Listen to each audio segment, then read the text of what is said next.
j'ai envie d'essayer de comprendre pourquoi cette répression exercée au plan international dans de nombreux pays sur des gens qui étudient l'histoire de la Seconde Guerre mondiale. Dans le fond, pourquoi? Pourquoi ça? Pourquoi? J'ai jamais voulu m'arrêter aux premières raisons qu'on en donne, vous voyez, aux premières idées.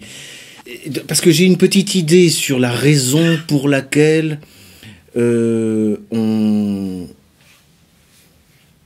on fait peur finalement, parce que le premier but de la loi pénale, c'est de faire peur. Et d'ailleurs, l'un de mes autres objectifs, le premier objectif immédiat, c'est j'imagine que vous vous posez une question que je me pose aussi, et puis après des mois de travail, je me rends compte à quel point ce n'est pas du tout évident, après avoir rencontré des magistrats, après avoir rencontré des avocats, des historiens. Les gens voudraient savoir finalement qu'est-ce qu'on a le droit de dire. Enfin, parce qu'il y a une sorte de terreur qui pèse sur ces questions-là. On a l'impression qu'on n'a qu'un droit, en fait, c'est de la fermer, quoi. Bon. Et c'est pas loin d'être le cas. C'est pas loin d'être le cas, mais il faut arriver à préciser tout ça, comment...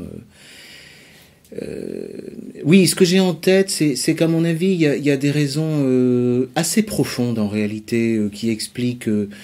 j'en profite pour caser ça au passage. Je vais en parler au début. D'habitude, on parle des livres à la fin, mais moi, j'aime bien en parler au début. À mon avis, il y a un auteur qui a vu le problème et la solution, enfin la réponse à pourquoi Nuremberg, pourquoi la condamnation des Allemands, pourquoi et comment, c'est Maurice Bardèche, dans le livre sur Nuremberg. Bon. En fait, on a affaire à un ordre politique et moral international, même un ordre mondial, qui a sa logique et qui a ses dogmes. Tous les ordres nationaux, internationaux ont leurs dogmes. Hein. Moi, personnellement, je ne suis pas contre les dogmes et je ne suis pas non plus contre la répression exercée sur des gens qui pensent mal. Hein. Pour moi, c'est pas la question. La liberté d'opinion, elle est absolue, mais c'est-à-dire qu'on a le droit d'enfreindre les lois, mais on ne peut pas en vouloir à un législateur de poser des règles et d'estimer qu'il y a certaines choses qu'on n'a pas le droit de dire. Ça, pour moi, c'est pas le procès à faire. Mais c'est quel ordre moral et international est protégé par la répression du révisionnisme. Pour moi, c'est plutôt, si vous voulez, je vous donne tout de suite le cap, quoi. Bon. C'est des choses que j'ai articulées récemment dans le volume 3 des leçons de droit que je publie chez Contre-Culture, qui porte sur le terrorisme et le crime contre l'humanité.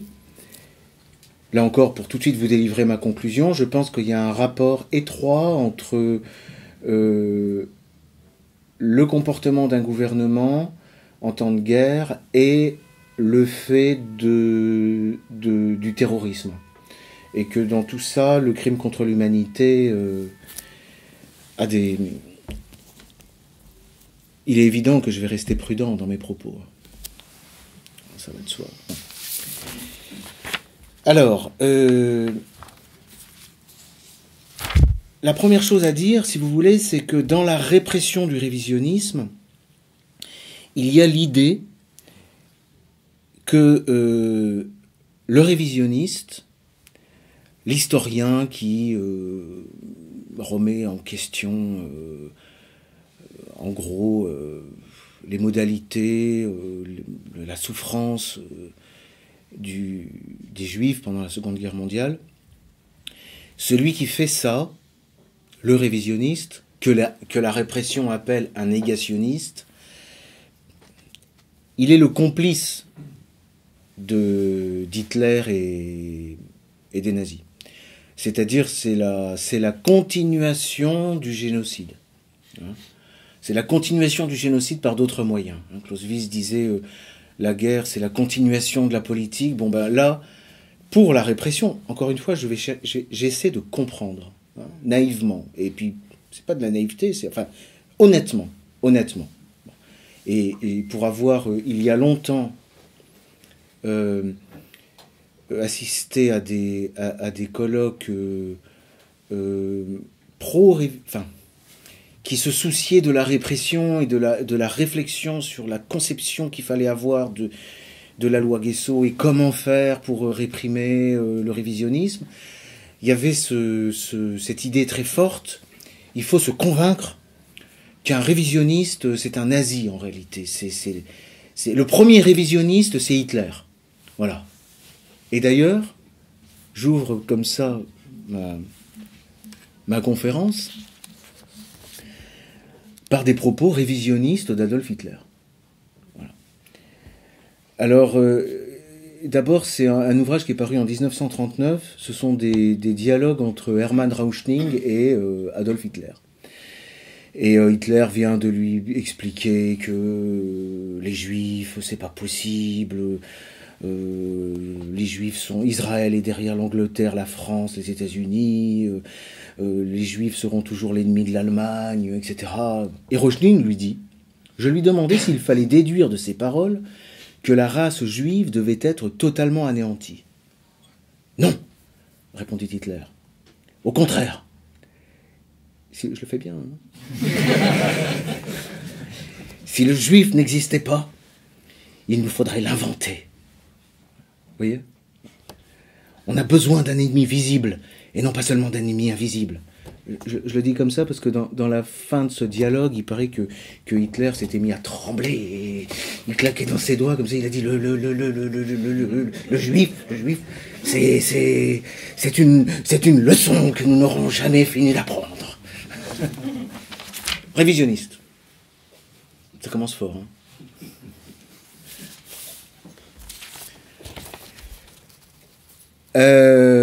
Deuxième moment révisionniste. Là, on est avant-guerre. Hein. Donc ça, c'est pour la thèse intentionnaliste. Maintenant, c'est pour la thèse fonctionnaliste. Vous savez, il y a des historiens qui disent qu'il y avait une intention dès le putsch de Munich, même dès la Première Guerre mondiale, hein, dès Vienne. Il y en a d'autres qui disent non, ça s'est fait tout seul, petit à petit, quoi. Alors là, c'était en 41. C'est avant la date officielle le déclenchement de l'extermination. Mais il y avait déjà des bruits qui couraient comme quoi... alors justement, c'est intéressant. Alors là, c'est Libre Propos, c'est recueilli par Martin Bormann. C'est dans Libre Propos d'Adolf Hitler. Ça va bientôt être édité chez un éditeur qui marche bien. Alors bon, je vais vous le faire plus calme. Hein. On va dire, il est à table. C'est le café, il est fatigué, il n'est pas comme tout à l'heure.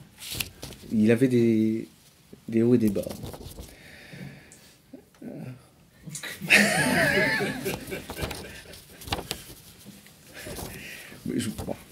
Alors, de la tribune du Reichstag, j'ai prophétisé à la juiverie que le juif disparaîtrait d'Europe dans le cas où la guerre ne pourrait être évitée. Je leur avais dit... Hein. Cette race de criminels a sur la conscience... C'est Hitler qui parle. Hein. Cette race de criminels a sur la conscience les 2 millions de morts de la guerre mondiale et maintenant déjà des centaines de milliers. Et que personne ne vienne me dire qu'on ne peut pourtant pas les parquer dans les régions marécageuses de l'Est. Hein. Qui donc se soucie de nos hommes ? Et alors, il passait facilement du coq à l'âne. On avait du mal à voir le fil. Hein. Le fil conducteur, c'est un petit peu quand même, surtout là, il sortait plus et tout. Enfin. Il n'est pas mauvais d'ailleurs que la rumeur publique nous prête le dessein d'exterminer les Juifs. La terreur est une chose salutaire. Voyez ? Il n'est pas mauvais que la rumeur publique nous prête le dessein d'exterminer les Juifs. Donc là, on est dans le révisionnisme. Hein. C'est d'une perversité absolue. Non seulement il les extermine, il dit qu'il ne le fait pas, mais il dit que la rumeur n'est même pas mauvaise. Vous voyez, enfin, c'est une sorte de mise en abîme. Alors, je vais pas faire une leçon d'histoire ni de la Seconde Guerre mondiale, ni du révisionnisme, qui commence donc, on l'a vu, donc dès avant-guerre finalement, enfin avec Hitler, on est d'accord, et qui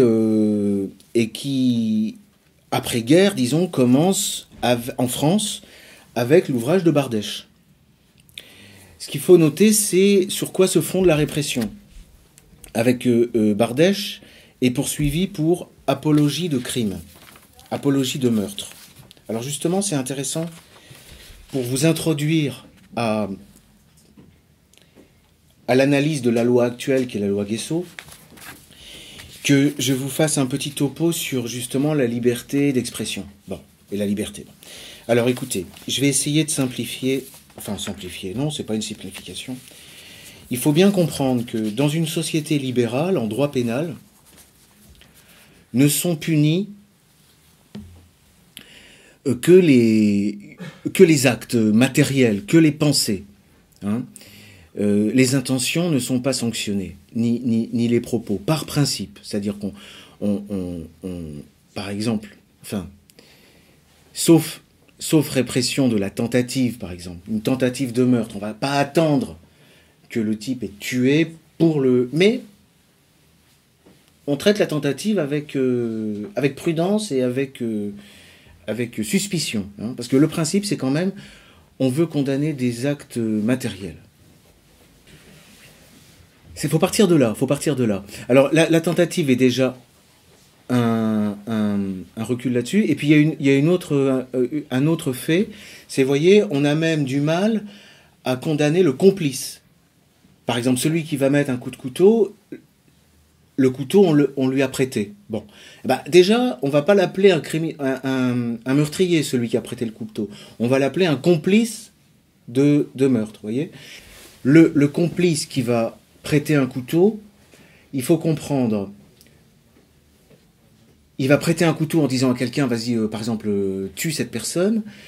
Et le complice qui a prêté le couteau en disant tue la personne ne sera puni que si il y a passage à l'acte. Que si le meurtrier enfonce le couteau. Et ça gêne toujours les pénalistes, parce que celui qui va passer un couteau à des gens en leur disant vas-y tue-le, et si personne ne fait rien, il sera jamais puni. Alors qu'il n'a pas fait plus ni moins que dans le cas du passage à l'acte. Vous voyez, donc ça gêne les gens. Bon, bref. C'est pour ça que dès 1819, on érige, comme on dit, en délit distinct, la simple provocation non suivie des faits. Provocation verbale, c'est une parole. C'est encouragement à commettre des meurtres. Provocation au meurtre, au vol, à la destruction. Bon. Vous voyez qu'on est déjà dans une forme de délit d'opinion. Enfin, de délit d'opinion. De délit d'expression. Enfin, on porte atteinte à la liberté d'expression parce que vous pouvez provoquer par vos paroles sans que ça pourrait provoquer des crimes parce que vous appelez au meurtre. Il n'y a pas de meurtre, néanmoins vous êtes condamné. Bon. C'est important de commencer là parce que c'est par cette fenêtre-là que vont s'ouvrir toute une armada de textes comme ensuite on va avoir l'apologie.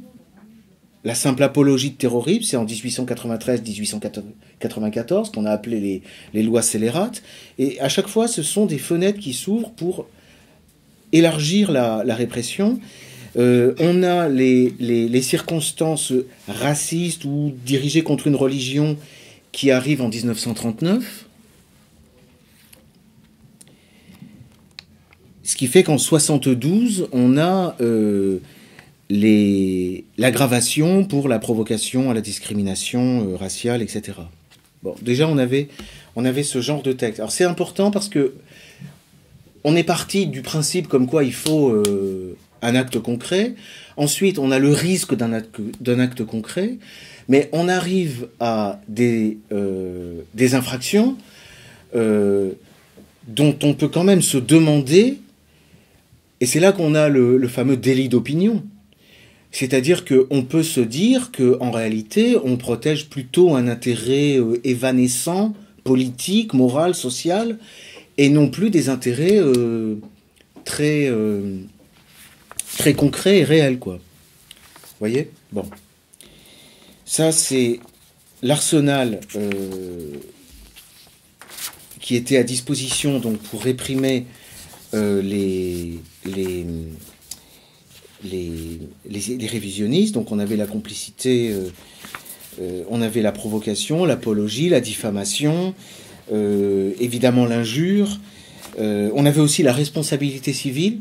Ça existe aussi, c'est-à-dire c'est de toute façon, le grand principe, c'est tout fait quelconque qui cause à autrui un dommage, oblige celui par la faute duquel il est arrivé à le réparer. Bon. Si par des propos vous provoquez une souffrance quelconque, vous pouvez être traîné devant les tribunaux. Et c'est ce qui est arrivé donc à des gens comme Robert Forisson. Donc on a eu Maurice Bardèche, on a eu Robert Forisson, on a eu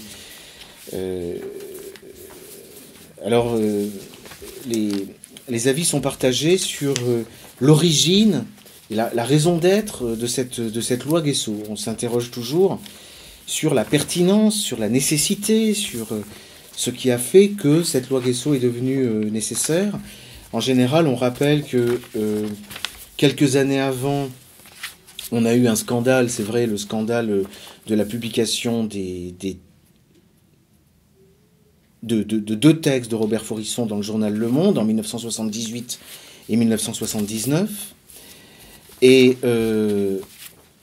on se souvient de 1987 avec Jean-Marie Le Pen, je crois, qui avait parlé du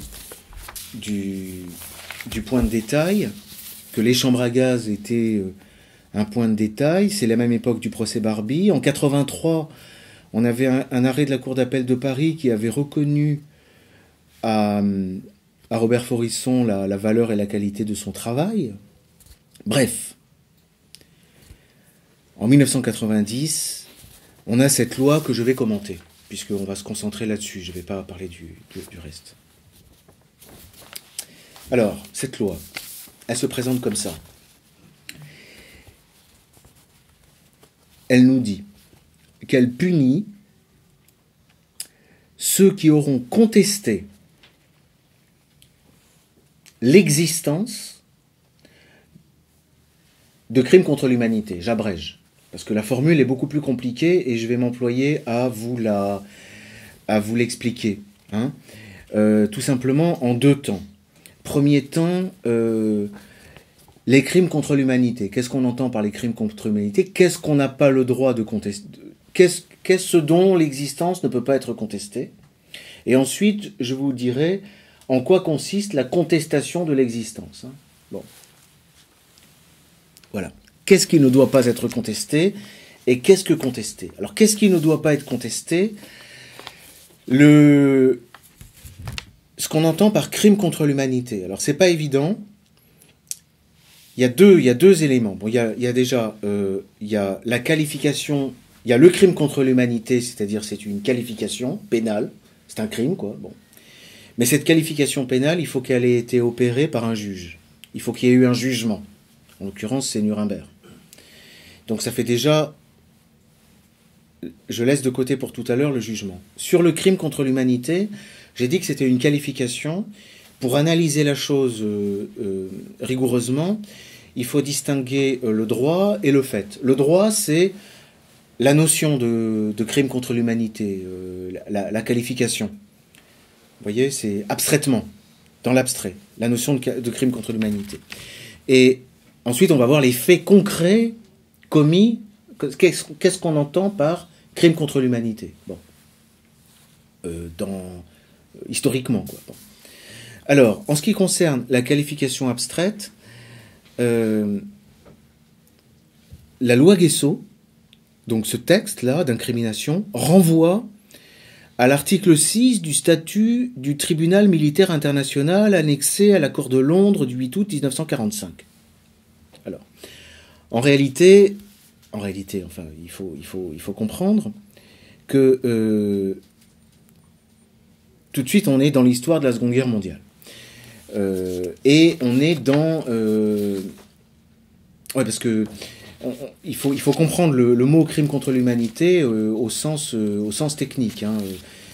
Au sens large, tout et n'importe quoi pourrait être un crime contre l'humanité. Bon. Dans le droit international, en soi, massacrer les populations, ça n'a jamais été bien vu. Hein. Ça a toujours été considéré comme quelque chose qui n'était pas bien. Enfin, ou alors il faut remonter vraiment à l'époque primitive, quoi. Enfin, dans les luttes tribales.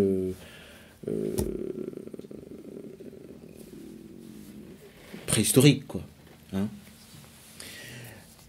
En ce qui concerne la Seconde Guerre mondiale, on a une métamorphose du droit international qui avait déjà commencé avec la Première Guerre mondiale, c'est-à-dire déjà dans le traité de Versailles, on avait voulu incriminer le comportement de Guillaume II en Allemagne, et on avait voulu aussi punir les militaires allemands pour crimes de guerre. Bon, déjà, il y avait déjà quelque chose, mais ça va vraiment se synthétiser pendant la Seconde Guerre mondiale. Et alors, il est connu qu'en 1942, déjà, il y a une déclaration des Nations Unies qui nous dit les autorités allemandes sont en train d'exterminer les personnes juives en Europe. Il y a la Pologne est devenue un abattoir. Un abattoir. Il y a des centaines de milliers d'hommes innocents qui sont tués. Et cette politique bestiale d'extermination sera châtiée. Il y aura un châtiment. Donc, à mesure que la guerre avance, 43, 44, les Alliés, c'est-à-dire d'un côté les Américains, les Anglais, les Français, et d'un autre les Russes, préparent un procès. Déjà, ça se prépare. Ils préparent les incriminations. Bien. Alors, ce qu'il faut comprendre, c'est que la catégorie de crime contre l'humanité, elle est un peu étrange. C'est-à-dire qu'elle n'existait pas au départ. Il y avait une catégorie nouvelle qui était, elle, promue par les Américains, c'était le crime contre la paix. Parce que eux, ils voulaient, dans la lignée du pacte Berrillon-Kellogg, ils voulaient interdire la guerre. Donc la première faute des Allemands, ça avait été de faire la guerre. Donc c'était crime contre la paix. Et ils avaient de leur côté les Anglais qui étaient d'accord pour faire un procès pour crime contre la paix. Et en face, on a eu les Russes et les Français qui, eux, n'étaient pas du tout d'accord avec ça et qui avaient une qualification contradictoire, d'ailleurs, de celle-là. C'était la qualification classique qui existait depuis toujours, finalement, ce qui était celle du crime de guerre. C'est-à-dire que dans la guerre, il y a des lois et des coutumes à respecter. On ne tue pas le prisonnier, par exemple. On ne pille pas les biens des civils, etc. Bon, crime de guerre. Bon. Et finalement, c'est pas les Anglais, les Américains ou les Russes et les Français qui l'ont emporté sur l'autre. Ils ont mis les deux. Et d'ailleurs, dans le procès de Nuremberg, c'est Vergès qui notait que ça a été une contradiction sur laquelle certains accusés allemands ont pu jouer. Parce qu'ils jouaient les Américains contre les Russes, ou les Russes contre les Américains. Selon qui, par exemple, il donne l'exemple, Vergès, de Dönitz, l'amiral. Lui, il s'est placé sur le terrain donc, du crime de guerre, réclamé par les Russes, et il a dit aux Russes, il avait ordonné d'abattre même les bateaux, les hôpitaux flottants, les choses comme ça, et de pas récupérer les naufragés, tout ça. Bon. Ce qui est contraire aux lois et coutumes de la guerre, sur mer.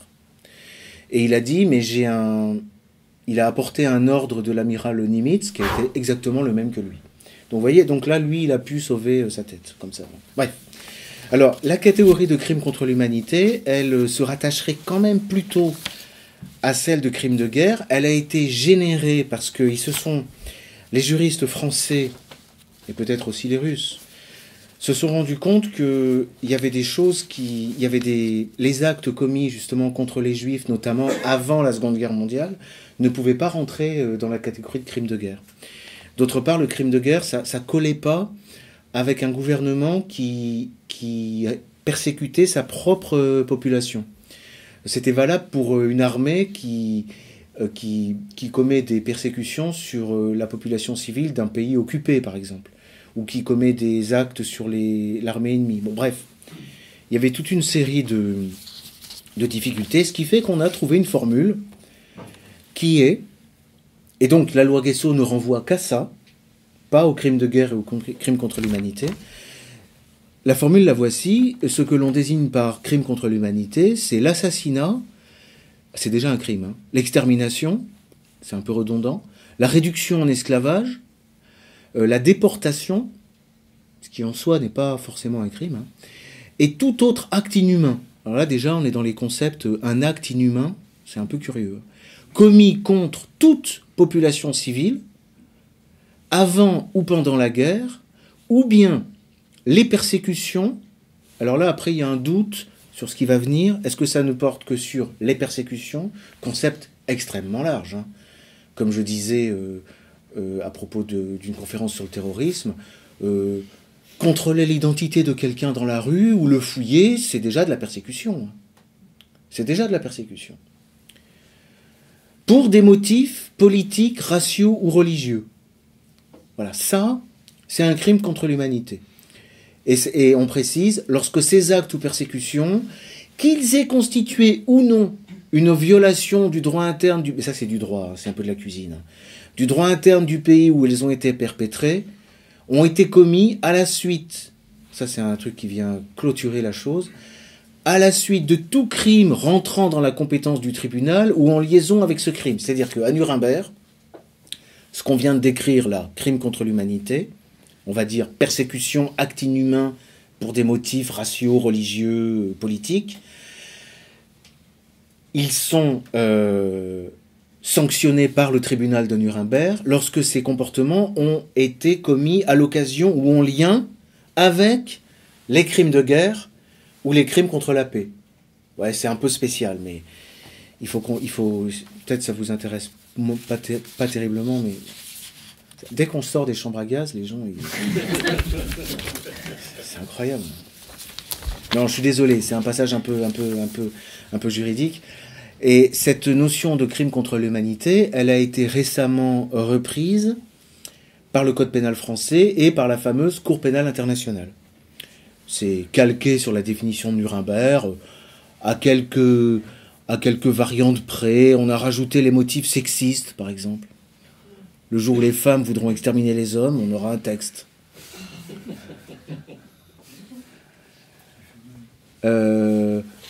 Voilà. On a toujours, voilà. Bon, bref. Passons, c'est pas très important. Enfin, en tout cas pour le propos du jour. Après. Surtout vous. Alors, donc voilà pour la catégorie. Hein. Donc la loi Guesso nous dit, déjà, premier élément qu'on a en tête, on sait que ce qu'on ne doit pas contester, il y a cette définition. Parce que la loi Guesso renvoie à la définition donnée dans le statut de Londres pour le tribunal de Nuremberg.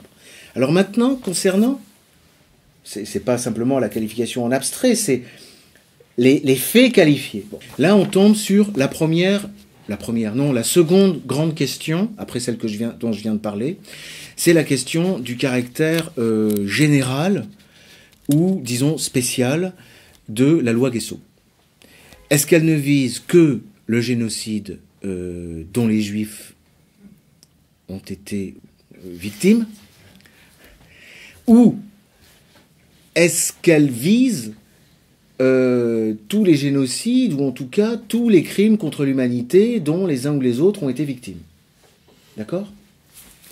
Parce que les persécutions, les arrestations, les déportations, c'est la première réflexion qu'on se fait quand on voit ça.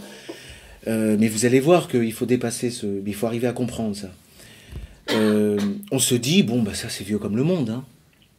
Les exterminations, les déportations, c'est la première réflexion qu'on se fait, enfin, quand on pense mal. Alors moi j'étais assez partisan de la thèse générale. C'est-à-dire je pensais que le crime contre l'humanité visé par Nuremberg, et visé par la loi Guesso, par répercussion, ça visait tous les crimes contre l'humanité de l'histoire de l'humanité, passé à venir. Pourquoi je me disais ça? Parce que je voyais que dans la rédaction du statut de Londres, il y avait un effort d'abstraction qui est un effort judiciaire. Parce que dans le système juridique, en tout cas continental, le juge, il ne peut pas vous condamner comme ça parce que vous avez commis une faute. Il a besoin d'invoquer Ça, c'est le système libéral. Il a besoin d'invoquer un texte qui interdisait de faire ça. Bon. Et donc, on voit bien que les Alliés, avec le crime contre l'humanité, c'est ce qu'on leur a reproché d'ailleurs, de faire une loi rétroactive. Ils ont écrit la qualification de crime contre l'humanité pour avoir un texte à appliquer. Bon, alors, là, on commence déjà à être dans toutes les difficultés quand on raisonne sur ces questions-là. C'est que on est dans... J'ai du mal à exprimer la difficulté dans laquelle on est. On sait bien que le texte de l'incrimination a été écrit exprès pour les crimes commis par les Allemands pendant la Seconde Guerre mondiale. Mais on sait aussi qu'ils ont cherché à faire un texte abstrait. Donc on se dit que s'ils ont fait un texte abstrait, c'est que ça va être un texte qui va s'appliquer à tout le monde. À l'extermination des Indiens, au phénomène qu'il y a eu où on veut. On peut l'invoquer dans la guerre d'Algérie. Enfin, il y en a des... Bon, bref. Tout ce qu'on veut. Alors moi, j'étais assez partisan de la thèse générale. Et lorsque l'avocat de Vincent Renoir et Vincent Renoir ont posé une question prioritaire de constitutionnalité, eux prétendaient que la loi était justement spéciale.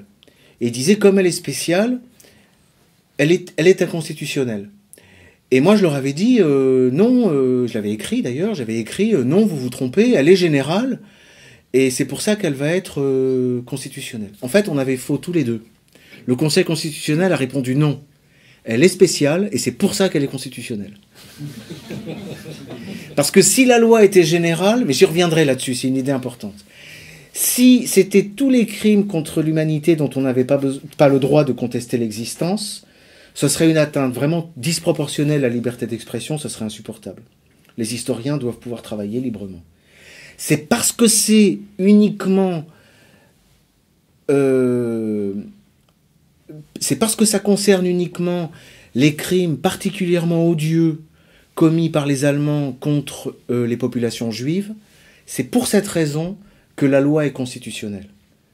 Parce que le crime étant tellement grave, alors on va essayer de développer pourquoi est-ce qu'il est grave, hein, bon, c'est parce qu'il est très grave, d'une gravité extrême, que cette loi se justifie. Sinon, elle ne se justifierait pas. Alors, pour argument, bon, j'avais développé, d'ailleurs je les reprends dans mon ouvrage, mais on avait de la jurisprudence. Et là, je remercie Wilfried Paris de m'avoir envoyé cet arrêt, parce que moi, je communiquais avec lui, je disais, mais on s'est trompé. Et il m'a dit non, mais il y avait des raisons de croire que c'était spécial. Et il avait un arrêt de la Cour d'appel de Caen, et dans lesquels les magistrats de la Cour d'appel, juste avant la QPC, hein, ont dit... Contrairement à ce que soutient le prévenu, donc contrairement à ce que dit Renoir, le texte en cause peut servir de poursuite à toute contestation contre l'humanité. Moi, ce que je croyais aussi. Hein. Et pas seulement à celui constitué par l'Holocauste. Dès lors qu'une personne a été reconnue... Bon, là, après, il développe. Bon. Alors, c'est vrai qu'il y en avait d'autres qui disaient depuis le début que c'était spécial. C'était uniquement les faits commis. On avait de la jurisprudence, hein, justement, à propos de la guerre d'Algérie et de la guerre... Enfin, c'est post-Vietnam, c'est-à-dire c'est quand les... Non, c'est l'Indochine, avec l'arrêt Boudarel, la chambre criminelle. Vous savez, c'était un Français qui était communiste et qui avait participé, disons, à l'organisation d'un camp de concentration dans lequel étaient des militaires français. Et il avait été poursuivi pour crime contre l'humanité. Et la chambre criminelle de la Cour de cassation avait répondu l'incrimination de crime contre l'humanité ne vise que les faits commis pour le compte des pays européens de l'Axe. Voilà. Quand c'est commis par un autre, et récemment, en 2003, c'était Ossares, lui donc qui disait oui, j'ai torturé en Algérie, et donc on l'a poursuivi et tout ça, j'ai jamais compris pourquoi d'ailleurs. Et la chambre criminelle avait répondu ce ne sont que les faits commis pour le compte, la même formule, avec un ajout, c'est que elle disait pour l'Algérie, il n'y a pas de texte. Alors là, on peut se dire, pour Nuremberg, il n'y avait pas de texte non plus. Hein. Et la coutume internationale, ça va pas. Non. C'est un peu... C'est plein de choses comme ça. Hein. C'est-à-dire, vous êtes d'un côté, on vous dit ça, logiquement, ça devrait être comme ça de l'autre côté, vous y allez, non, ça a changé, mais ça a bougé de... C'est tout le temps comme ça. Et là, c'est typique. le juge nous dit, c'est pour le compte des pays européens de l'Axe, ça marche. Par contre, en France, il n'y a pas de texte. Et la coutume internationale, ça vaut pas. Alors que c'est précisément ce qui se passait pour Nuremberg. Bon, enfin bref. Le Conseil constitutionnel, le 8 janvier 2016, donc, je viens de vous le dire, il dit la loi est spéciale, elle ne vise, la loi Guessot, elle ne vise que les faits commis par les Allemands durant la Seconde Guerre mondiale. Faits commis durant la Seconde Guerre mondiale. Et c'est tout. C'est tout. Donc là déjà, on a appris quelque chose. Enfin moi à l'époque j'ai appris quelque chose. C'était une leçon. Et d'ailleurs je n'ai pas cet ouvrage, c'est un ouvrage, un recueil de textes qui sont tous datés parce que j'ai conservé l'aspect chronologique et lorsque j'écris sur cette loi, je dis que à mon avis la loi est générale. Bon, ceci étant, si on est juriste, on ne s'arrête pas à la décision du Conseil constitutionnel. Hein. On peut continuer de défendre notre idée. Hein. Ça c'est, enfin moi en tout cas je raisonne comme ça. Mais je sais je suis le seul, mais c'est pas grave. Donc, la qualification de crime contre l'humanité, les faits commis durant la Seconde Guerre mondiale, mais ça suffit pas. Alors là, c'est encore, alors ça va être la troisième question que j'aborde, c'est la question du jugement.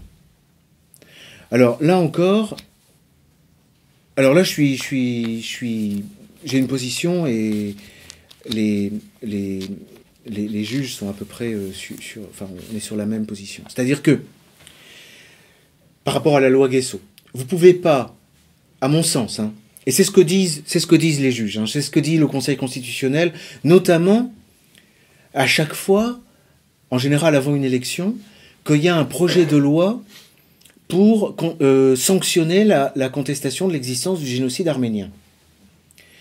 Dans la loi Guessot, il faut que le crime contre l'humanité ait fait l'objet d'une condamnation par une juridiction internationale ou française.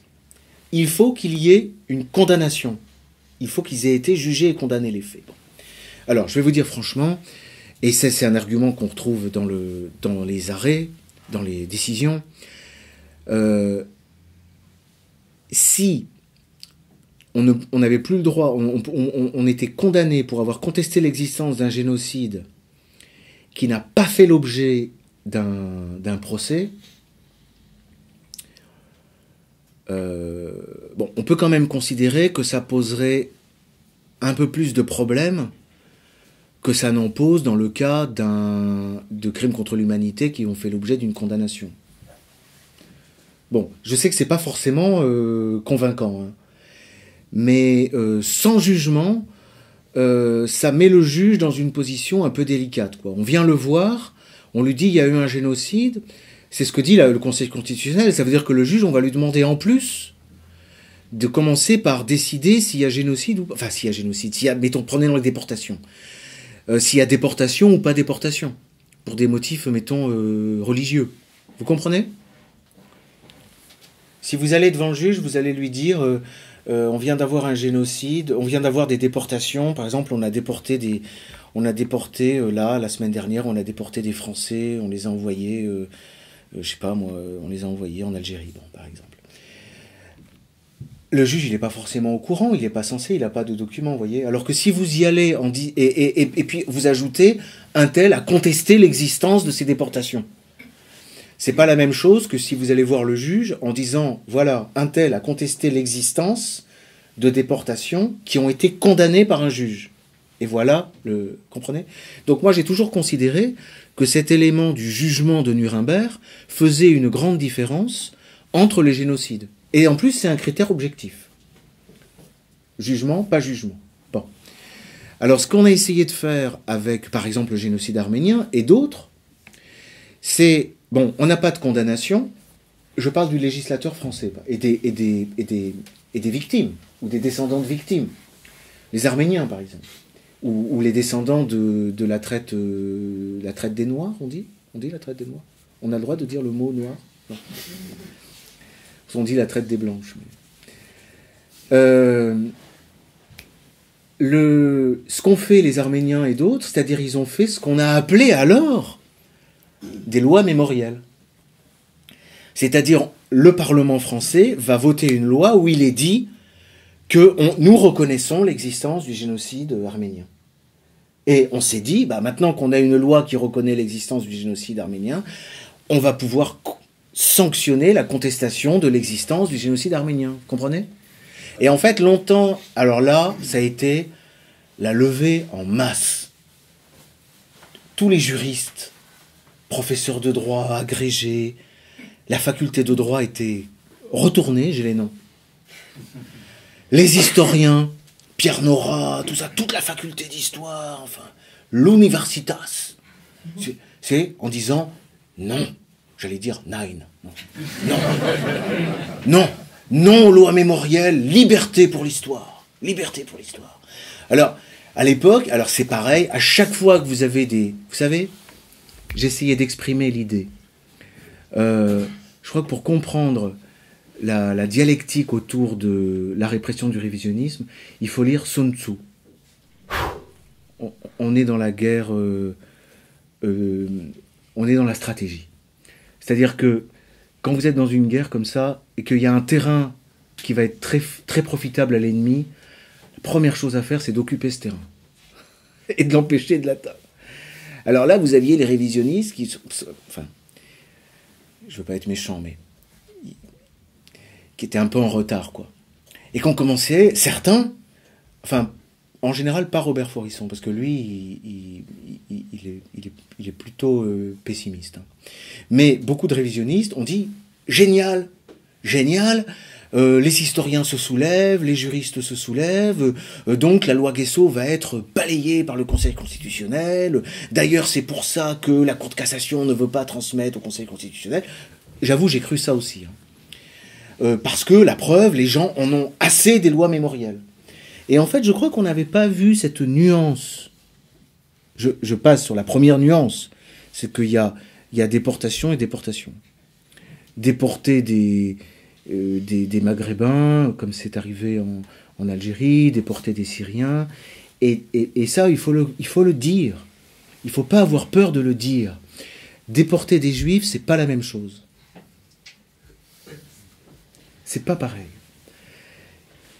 Déjà, d'une chose. Et d'autre part, plus juridiquement, c'est vrai que une loi qui dit il y a génocide, c'est pas la même chose qu'un juge qui dit il y a génocide. Vous voyez?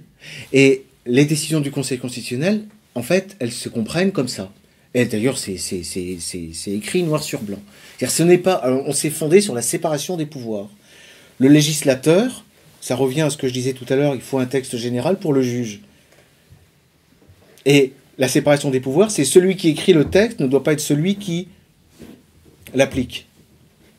Donc il n'est pas question que le Parlement français fasse office de juge. Ou alors il faudrait que le Parlement français se constitue en tribunal. Vous voyez, en tribunal national ou international, et il condamne la Turquie pour génocide. Vous voyez. Mais pour l'instant, c'est ce que disaient tous les juristes, hein, notamment Robert Badinter, qui est très présent sur ces questions. Hein. C'est pas le travail du législateur de dire s'il y a crime contre l'humanité ou pas crime contre l'humanité. Donc il faut un jugement. C'est nécessaire. Bien. Alors, on peut dire, comme commentaire, une fois qu'on a bien compris ça, parce que c'est ça le problème sur ces questions, c'est que on est dans la confusion. Hein. Tenez, j'ai la formule là, 8 janvier 2016, Conseil constitutionnel, 10e considérant. Voilà la formule. La négation de faits qualifiés de crime contre l'humanité par une décision d'une juridiction française ou internationale reconnue par la France, ajoute le Conseil constitutionnel, se différencie de la négation de faits qualifiés de crimes contre l'humanité par une juridiction autre, vous voyez, par exemple une juridiction, je sais pas moi, indonésienne ou pakistanaise, ou par la loi. On pourrait ajouter ou par personne. C'est pas pareil. Ça crée une grande différence. Alors, une fois que... Je vous ai dit, c'est de la guérilla psychologique constante. Après, on peut s'arrêter un moment, dire, mais...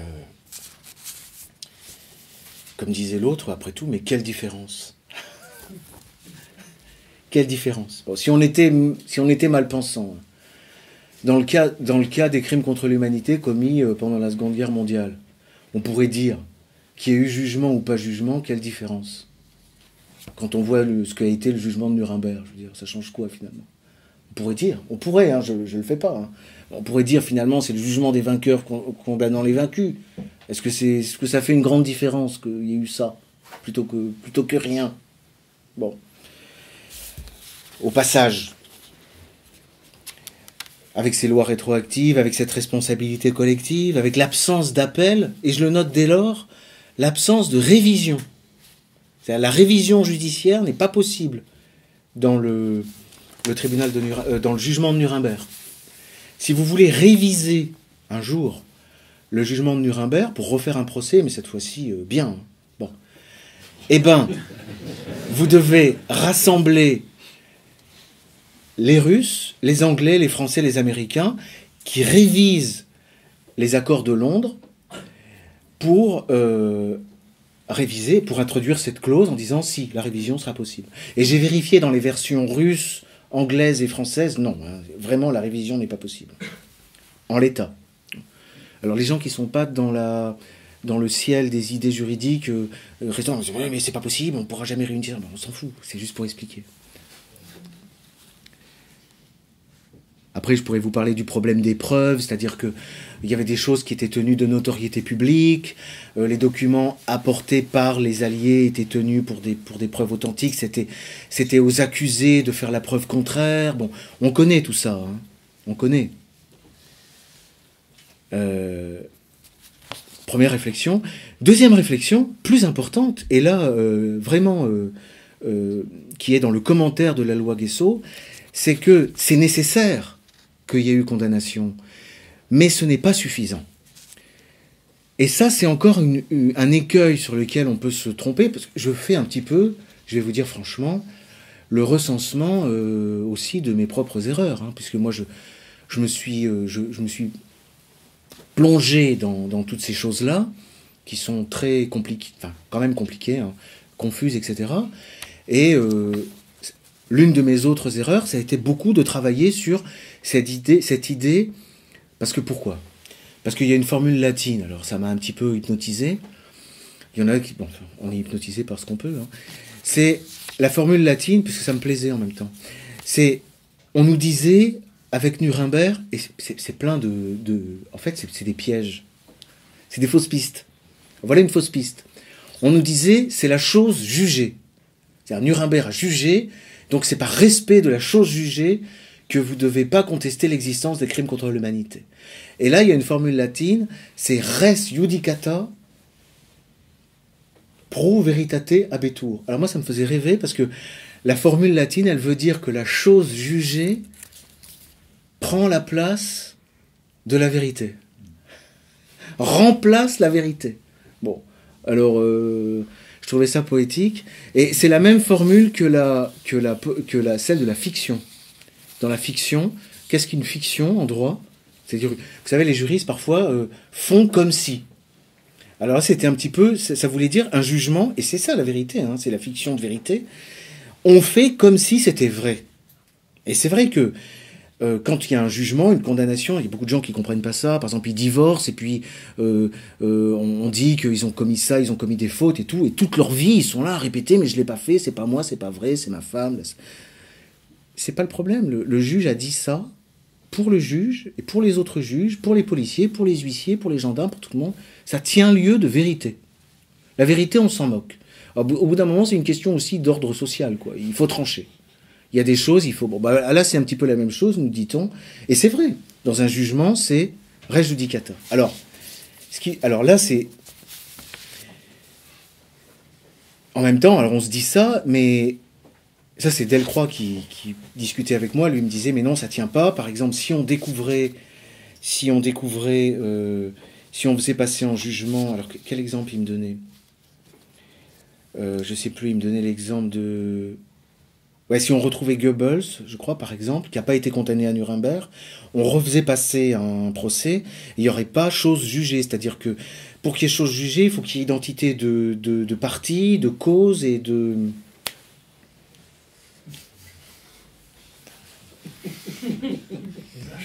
Il y a les trois identités, comme dans le théâtre, mais peu importe. Bon, bref, vous comprenez? C'est-à-dire qu'il me disait, non, le jugement de Nuremberg ne s'impose pas aux autres juges. Donc ça, c'était un petit peu compliqué. Moi, il me semble que la chose jugée, effectivement, elle peut s'imposer elle est respectable, elle est respectable par les juges, etc. Bon.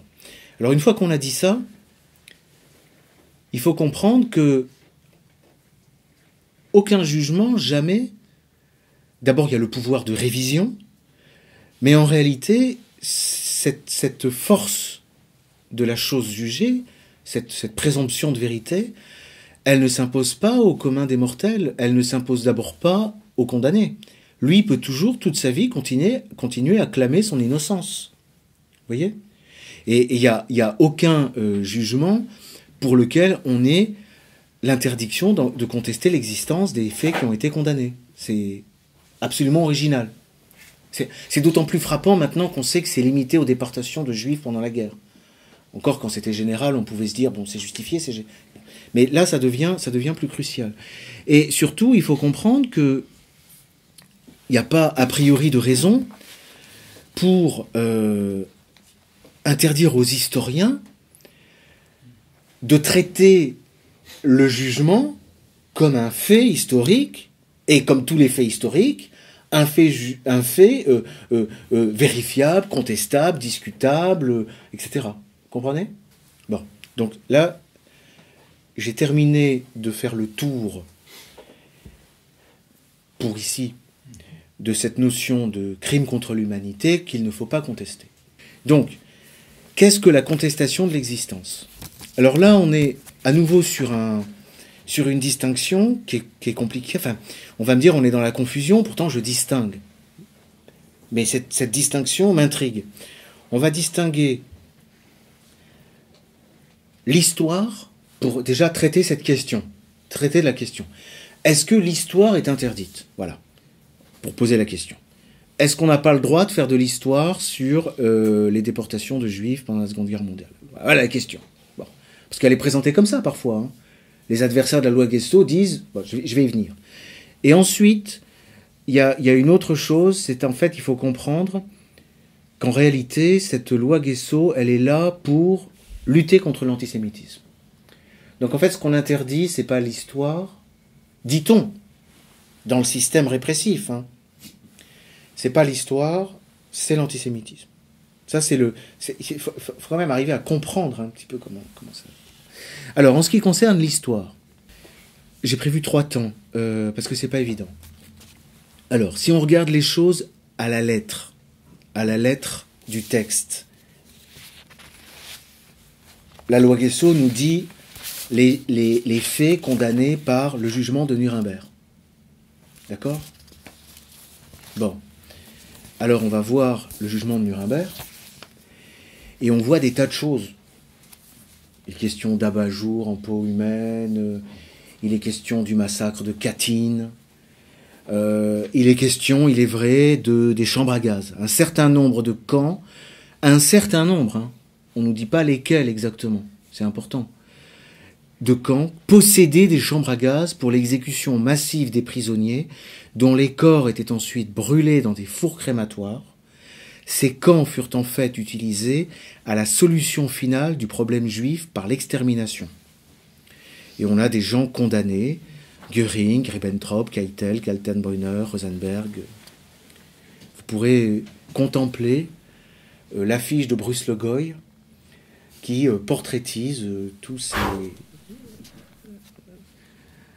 ces condamnés, dont certains étaient nobles. J'allais dire ces nobles condamnés, je ne l'ai pas dit. Alors, fusillade, pendaison, chambre à gaz, ça revient à plusieurs moments, dans l'acte d'accusation, dans le jugement. Donc, ça c'est une chose établie. Mais il y a quantité de... Alors, Ça, c'est la lettre. Donc on se dit, bon, alors on prend les choses à la lettre, tout ce qui est marqué dans le jugement de Nuremberg, on n'a pas le droit de le contester, donc il n'y a pas d'histoire possible, on n'a pas le droit de faire de l'histoire.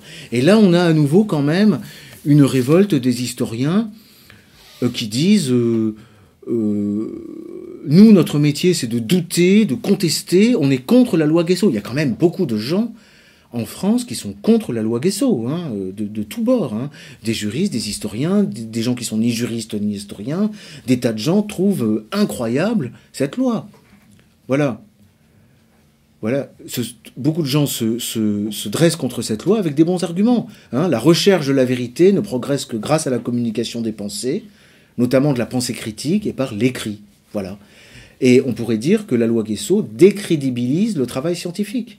Quand vous êtes historien de la Seconde Guerre mondiale, que vous publiez des articles dans le débat ou dans les annales, que vaut un travail publié sur un sujet sur lequel ceux qui ne sont pas d'accord ou qui ont d'autres avis que vous ne peuvent rien dire?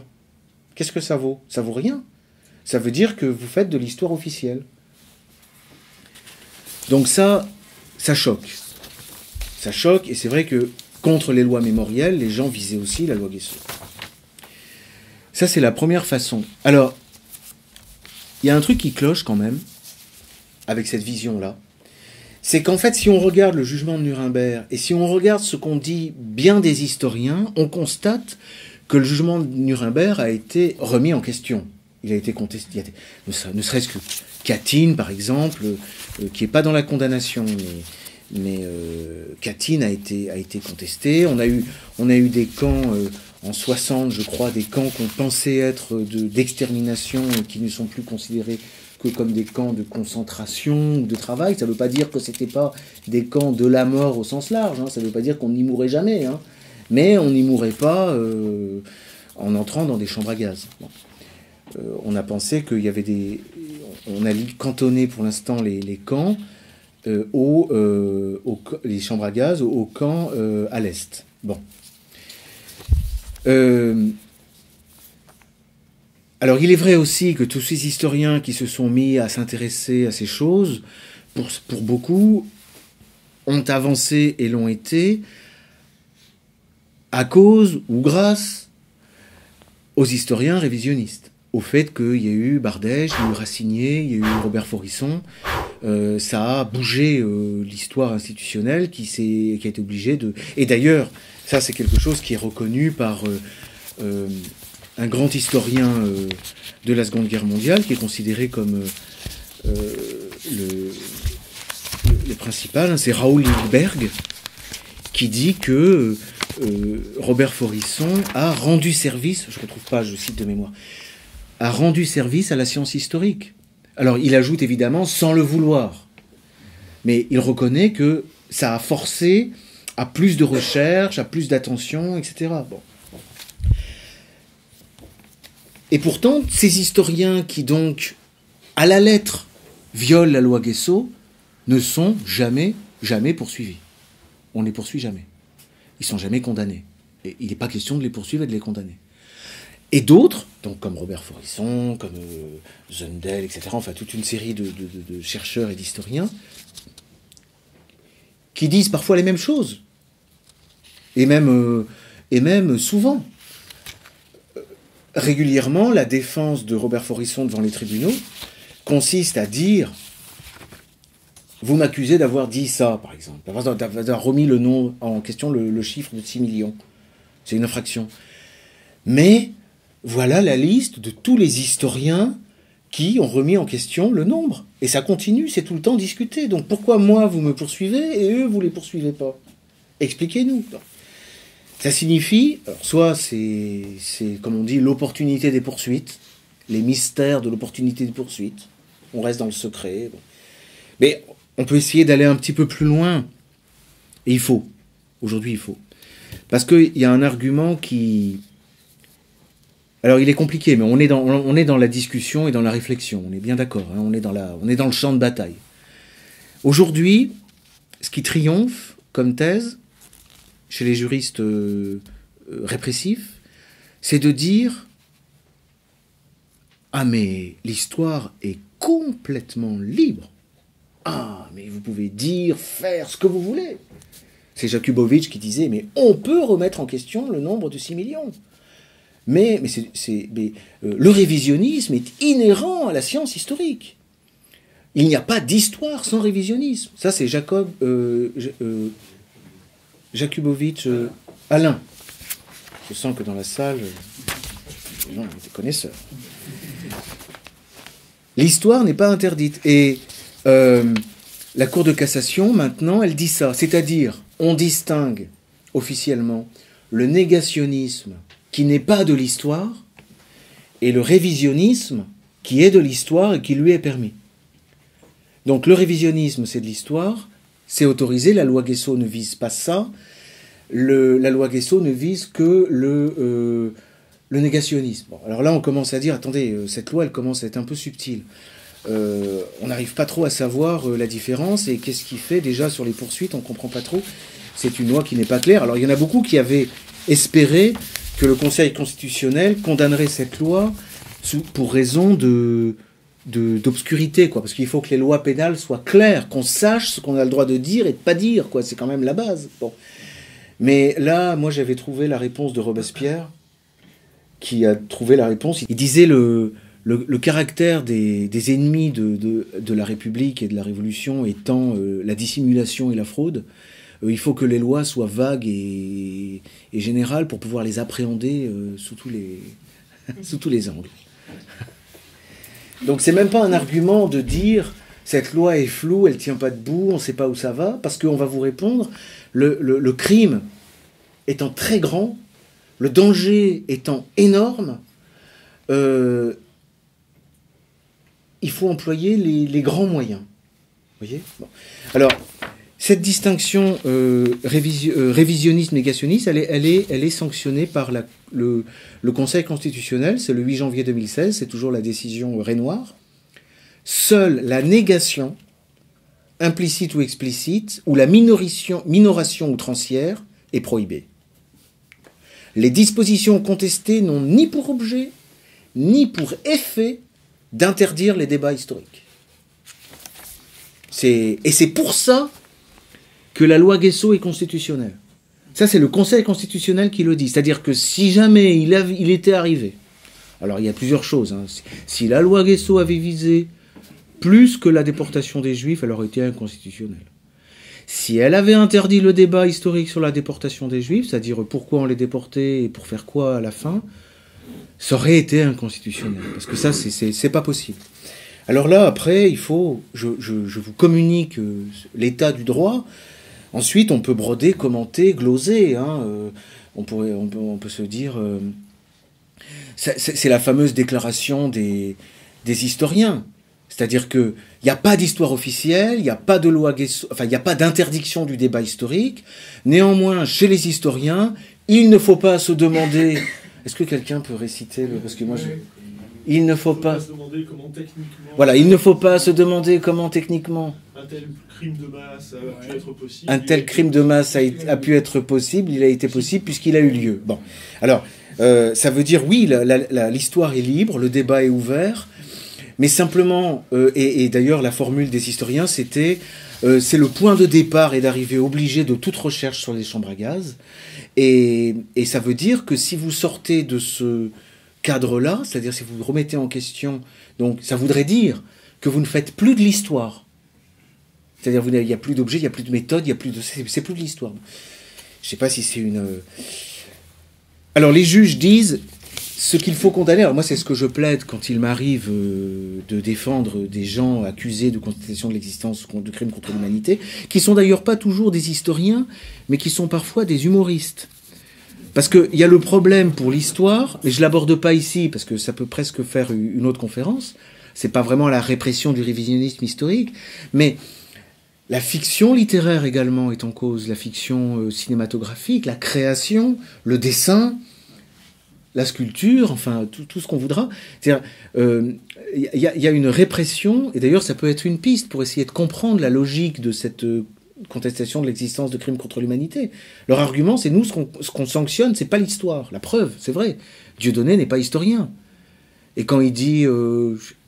c'était à peine de la contestation, enfin je me souviens plus, dans son sketch qui avait fait tellement de scandales, le fameux sketch de Nantes, on va l'appeler comme ça. Il y a eu les noyades de Nantes, maintenant il y a le sketch de Nantes.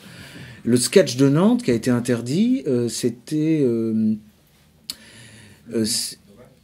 non, c'était... Si, enfin je sais plus, enfin... Non, mais le propos, c'était... les chambres à gaz, dommage. Voilà, bon. Alors, là, on est dans... Là, c'est pas un historien. Enfin... Alors après...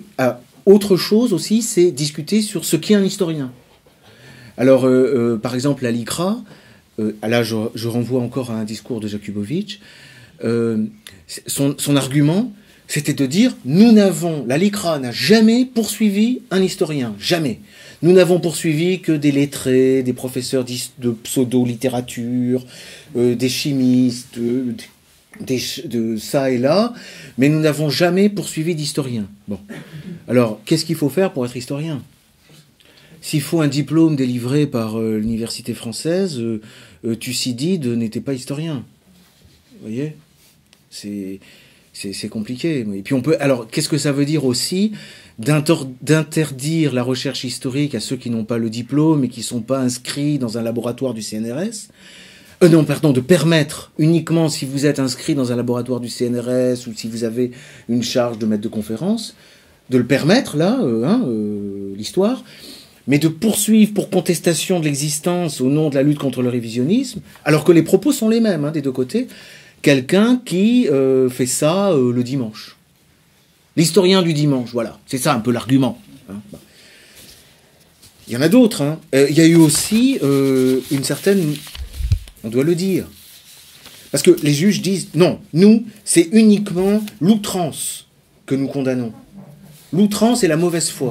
Alors c'est pour ça que il m'arrive quand je défends donc des historiens, par exemple Robert Faurisson, moi je prétends pour sa défense qu'il n'y a pas d'outrance. Après on peut en discuter, c'est l'objet du procès de débattre. Mais je pense qu'il n'y a rien d'outrancier. Et surtout, il n'y a pas de mauvaise foi. Et la jurisprudence exige la mauvaise foi et l'outrance. Bon. Alors, il faut quand même dire qu'il y a eu aussi des accusations portées contre le révisionnisme historique, c'est-à-dire les gens poursuivis pour contestation de l'existence de crimes contre l'humanité, ont fait l'objet quand même d'un certain... nombre. Alors il faut distinguer l'université, les historiens, etc., le grand public et les juges. Bon, alors, et souvent les juges, ils sont plus proches du grand public que de l'université, quasiment toujours. Bon. Et c'est vrai que si vous écoutez la télévision ou la radio, enfin, c'est une chose qu'on entend, c'est que les négationnistes contestent l'existence des camps de concentration. Vous voyez ? C'est-à-dire, en fait, et même ils contestent, enfin, on en arrive à imaginer que des gens comme Robert Faurisson prétendraient que Hitler n'était pas antisémite, par exemple. Bon. Il y a une certaine grossièreté, quoi, quand même. Mais ça, c'est la bataille, c'est la bataille des... Ce qui montre qu'on n'est pas dans un champ... Ça revient à mon fil rouge, à ma piste que j'ai en vue, c'est-à-dire qu'on est effectivement dans un champ animé de tensions politiques très vivantes.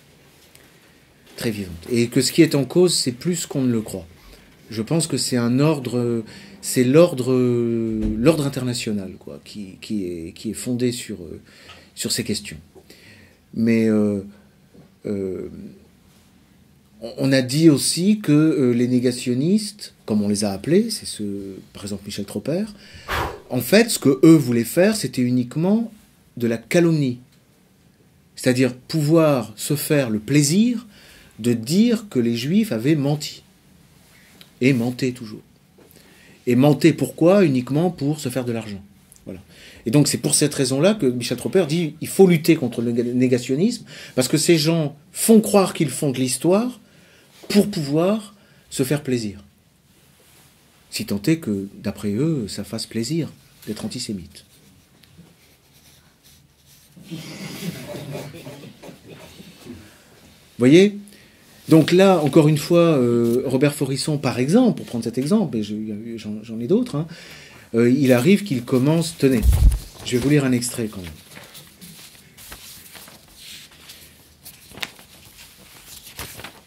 Il est arrivé, parce que pourquoi il avait été poursuivi, c'était pour son article... Non, pourquoi ça a commencé, le scandale, c'est son article dans dans Le Monde. Le 29 décembre 1978. Et la première phrase, c'est « Nul ne conteste l'utilisation de fours crématoires dans certains camps allemands ». Ça commence comme ça. La fréquence même des épidémies dans toute l'Europe en guerre exigeait la crémation... Non, quand je lis du Forisson, pas d'approbation. Ni de rire. Exiger la crémation, par exemple, des cadavres de type typhique. Bon.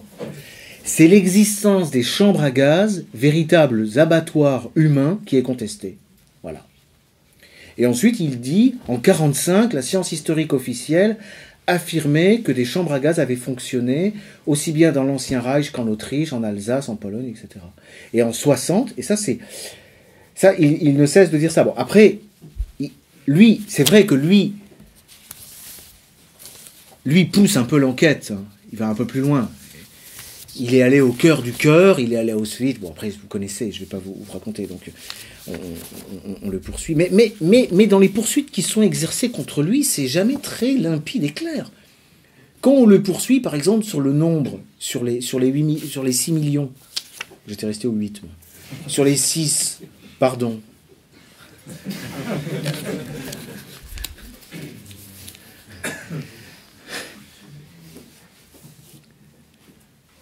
Après, quand il dit les chambres à gaz étaient uniquement insecticides, c'est vrai qu'on le soupçonne. Dieudonné dirait d'être un peu taquin, mais non, ne riez pas. Non, on le soupçonne de deux choses. Mais lui me dit, quand bien même je mangerai des juifs au petit déjeuner, j'ai quand même le droit de dire ça, puisque c'est la vérité. Alors moi, des fois, pour défendre, je dirais, s'il faut être antisémite et détester les juifs pour faire certaines découvertes historiques, reconnaissons au moins ce crédit à l'antisémitisme. Mais ça, c'est la conception de la science occidentale. C'est Karl Marx, Max Weber, c'est-à-dire que on fait la part entre nos passions, nos délires et la recherche. Mais ça ne veut pas dire que nos passions, nos délires ne sont pas moteurs dans la recherche. Ça veut dire que dans le résultat de la recherche, nous devons disséquer, et d'ailleurs l'université la plus sérieuse passe son temps à ça, à dire non mais là, ça c'est l'expression d'une idéologie, ça c'est l'air du temps, ça c'est parce que il était antisémite, etc. Vous voyez ? Donc on est dans le... j'aurais tendance à... Mais on n'en est pas là. Hein. On n'en est pas là. Les camps, les fours crématoires... Après, il y a une certaine... il y a des formules, c'est sûr, il y a des formules.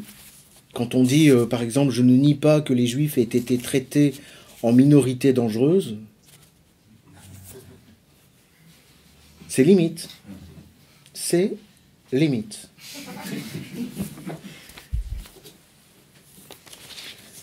C'est bon. Après, je vous laisse explorer, je vous laisse chercher. Donc voilà pour l'aspect,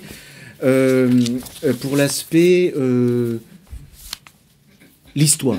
Au stade où on en est, on nous dit, on distingue la révision et la négation. Moi, je veux bien.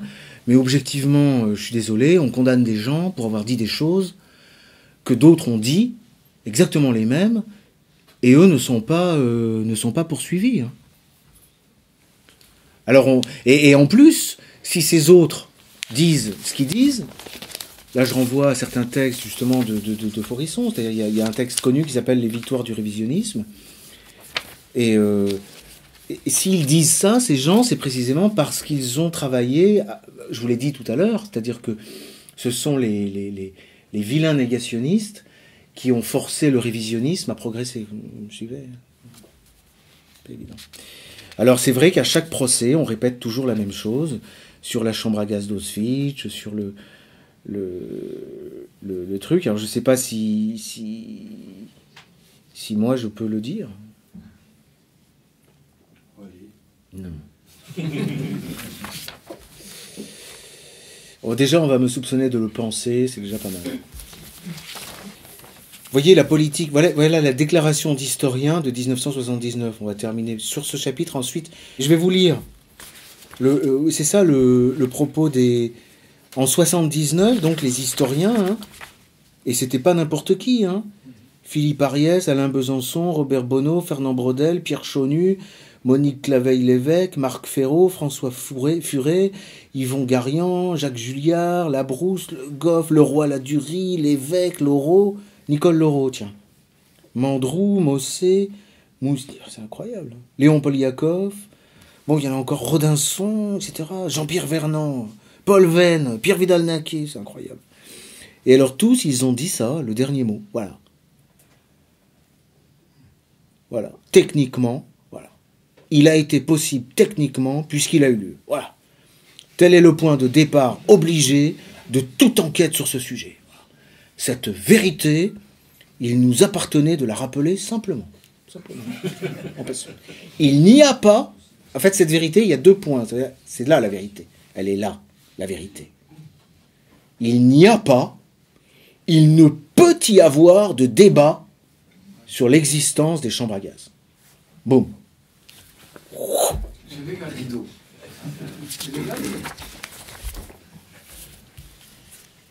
Et tout le reste, c'est comme ça. C'est compliqué. Hein. Ah oui, voilà, je vous citais ça. Raoul Lidberg. Je dirais que d'une certaine manière, Faurisson et d'autres, sans l'avoir voulu, nous ont rendu service. Ceci étant, peut-être que c'est vrai que ça, ils ne l'avaient pas voulu. Ils ont soulevé des questions qui ont eu pour effet d'engager les historiens dans de nouvelles recherches. Ils ont obligé à rassembler davantage d'informations, à réexaminer les documents et à aller plus loin dans la compréhension de ce qui s'est passé. Donc ça, c'est... Enfin, moi, pour la défense, parce que je suis avocat aussi, hein, d'ailleurs, ces dossiers-là, c'est pas mal comme avocat que je m'en occupe. Heureusement, hein. Imaginez.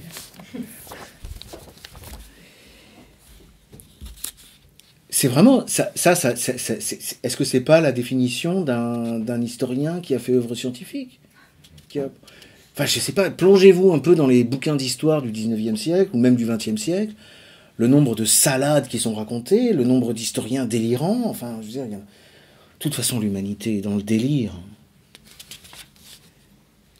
Là, on peut suivre... tenez, je vais vous faire un extrait de Hildberg, d'un article qui s'appelle « Les archives de l'horreur ».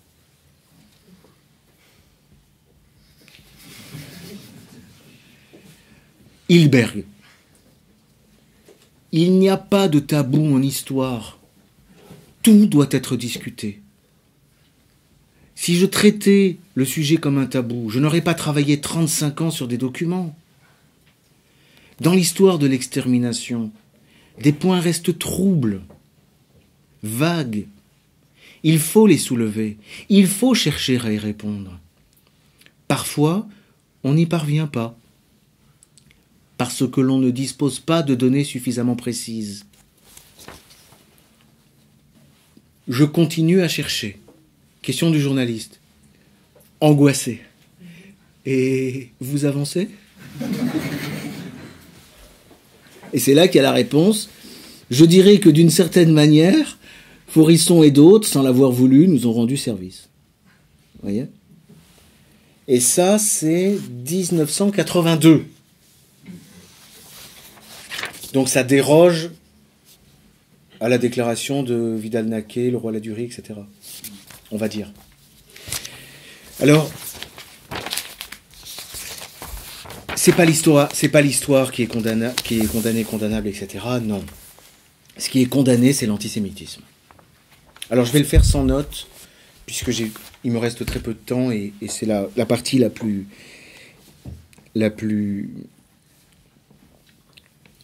Je vais essayer de résumer. En fait, ce qui se passe, c'est très simple. C'est que il y a des haines entre les peuples, hein, bon, ça on est d'accord. Mais les Juifs, ça c'est dit par Michel Tropper dans un article très important qui défend la loi Guesso, et ces thèses sont reprises régulièrement par le Conseil constitutionnel. Les Juifs font l'objet d'une haine spéciale, qu'on appelle donc l'antisémitisme. Pourquoi elle est spéciale? C'est pas parce qu'ils sont haïs. On est plein à être haïs. Un Portugais, il peut être haï, un Autrichien, un Allemand. Bon. Mais quand on est haï en tant que Juif, en général, celui qui nous haït, celui qui nous déteste, il est également contre la démocratie. Non, mais faut pas rire. Voilà, je vais être obligé de le citer maintenant. Sinon, c'est ma tête qui va passer. Me dire, vous racontez des salades. Non. Alors, il le dit. Il existe une spécificité, non du génocide des Juifs, mais de la négation de ce génocide.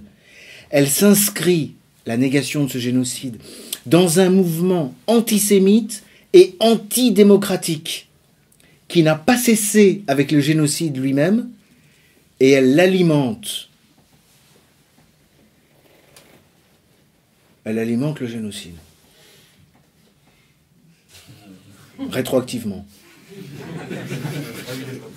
Et elle constitue une... Alors, ce que dit la loi, c'est que effectivement, la loi Guesso, ce que dit Tropper et ce que reprend le Conseil constitutionnel, la loi Guesso fonde une présomption de provocation à la haine raciale, religieuse, etc., et pas n'importe laquelle. On présume que quelqu'un qui fait du négationnisme, il veut provoquer à la haine contre les Juifs. Bon. Et en plus, alors on dira, alors là, on se dit, ça c'est un argument qui reste quand même, s'il y a l'incrimination dont je vous ai parlé au tout début, là, l'interdiction de la provocation à la haine raciale, etc., qui est d'ailleurs souvent largement appliquée, il y a déjà un texte. Alors quel intérêt de faire la loi Guesso? À mon avis, ça c'est un argument qui reste, c'est-à-dire que la loi Guesso n'a rien de vraiment nécessaire. Bon. Mais dans les arguments, on nous dit que les négationnistes sont tellement pervers et habiles qu'ils ont réussi à trouver les moyens, quasiment on accuserait un enfant d'avoir fait des études d'histoire. Qu'est-ce que tu veux faire plus tard? Moi je veux être historien. Juste pour pouvoir donner libre expression à son antisémitisme. Vous comprenez? Les antisémites sont un tel danger, je veux dire, pour l'humanité tout entière. C'est ça, les gens ne se rendent pas compte. Il y va du salut de l'humanité, quoi. Non, mais c'est vrai, c'est ça. Et donc, cette espèce de tentative d'exterminer les Juifs d'une façon tellement odieuse pour instaurer sur Terre la domination tyrannique d'un peuple barbare, je veux dire, il n'y a rien au-dessus de ça, quoi. Il faut se battre tous les jours contre l'antisémitisme. Et pour se battre, il fallait cette loi. Il fallait cette loi pour... Et même si cette loi n'était pas nécessaire en soi, qu'il y avait déjà des lois, il fallait une loi spéciale. Il fallait dire non. Non. Non. La haine ne passera pas. Tant que j'aurai un souffle de vie, je me battrai. Ne riez pas. C'est le raisonnement. Conseil constitutionnel, 26 janvier 2017. Et c'est pour ça que les Arméniens, les pauvres, on les envoie blackbouler à chaque fois. Attendez, bon, les Turcs, ils vous détestent, mais c'est ce que dit Tropper. La haine contre les Arméniens, ça fait de mal aux Arméniens, mais c'est tout. Mais ça, ils ne croient pas. La négation du génocide des Arméniens présente des caractères différents. Elle ne s'embarrasse pas d'un lourd appareil critique pseudo-historique. Et si elle vise bien à disculper les autorités turques, elle ne s'inscrit pas, fort heureusement, dans un mouvement anti-arménien dangereux.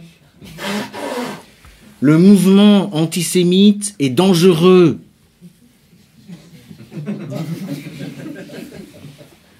Non, mais ne me dites pas que...